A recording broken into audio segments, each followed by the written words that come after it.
하나님은 광야 생활을 하는 모세에게 이스라엘의 12지파에서 대표자 한 사람씩을 뽑고 가나안으로 보내 하나님께서 약속하신 땅을 정탐하라고 지시하셨습니다.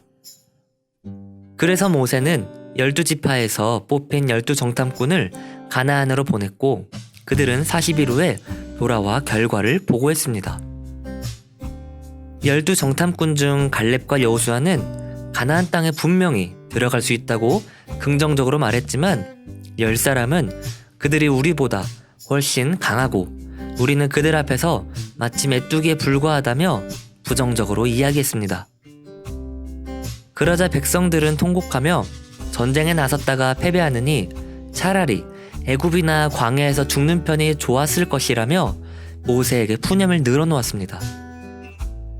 부정적인 의견에 기울어지는 이스라엘 백성에게 여호수아와 갈렙은 여호와를 거역하지는 말라, 또 그 땅 백성을 두려워하지 말라, 그들은 우리의 먹이라, 그들의 보호자는 그들에게서 떠났고 여호와는 우리와 함께 하시느니라, 그들을 두려워하지 말라 라고 말했습니다. 하지만 그 말을 들은 이스라엘 백성은 오히려 그들을 돌로 치려고 했습니다. 그때 하나님은 모세에게 이 백성이 어느 때까지 나를 멸시하겠느냐, 내가 그들 중에 많은 기적을 행했지만 어느 때까지 나를 믿지 않겠느냐라고 물으셨습니다. 그리고 그들을 쳐서 멸하고 모세에게 그들보다 크고 강한 나라를 이루게 하시겠다고 말씀하셨습니다.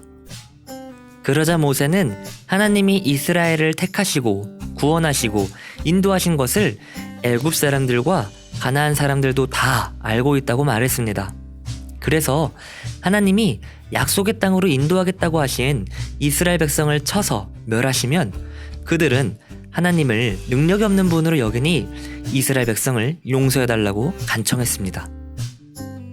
결국 하나님은 모세의 간청대로 그들을 용서하셨지만 모든 기적을 보고도 하나님을 믿지 않는 자들은 약속의 땅에 들어갈 수 없다고 단언하셨습니다. 하나님의 말씀을 들은 모세는 이스라엘 백성에게 하나님을 향한 불신으로 우리는 40년 동안 광야를 떠돌아다닐 것이며 가나안 땅에 들어가지 못하고 결국 광야에서 죽을 것이다. 단 여호수아와 갈렙만 살아남아 약속의 땅에 들어갈 것이다 라고 선포했습니다. 하나님은 가나안 땅을 정탐하고 돌아와 이스라엘 백성에게 부정적으로 보고해서 회중을 불평하게 만들고 하나님을 향한 믿음을 잃게 한 책임으로 10명의 정탐꾼을 죽게 하셨습니다.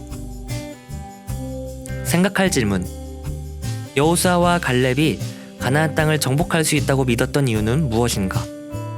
10명의 정탐꾼의 보고를 들은 이스라엘 백성은 어떻게 되었는가? 모세가 하나님께 불평을 내놓는 이스라엘 백성을 용서해달라고 간청한 이유는 무엇인가? 불평과 부정적인 생각과 행동이 어떤 결과를 가져오는가? 마음에 새길 말씀. 여호와께서 우리를 기뻐하시면 우리를 그 땅으로 인도하여 들으시고 그 땅을 우리에게 주시리라. 이는 과연 젖과 꿀이 흐르는 땅이니라. 다만 여호와를 거역하지는 말라. 또 그 땅 백성을 두려워하지 말라. 여호와는 우리와 함께 하시느니라. 그들을 두려워하지 말라. 아멘.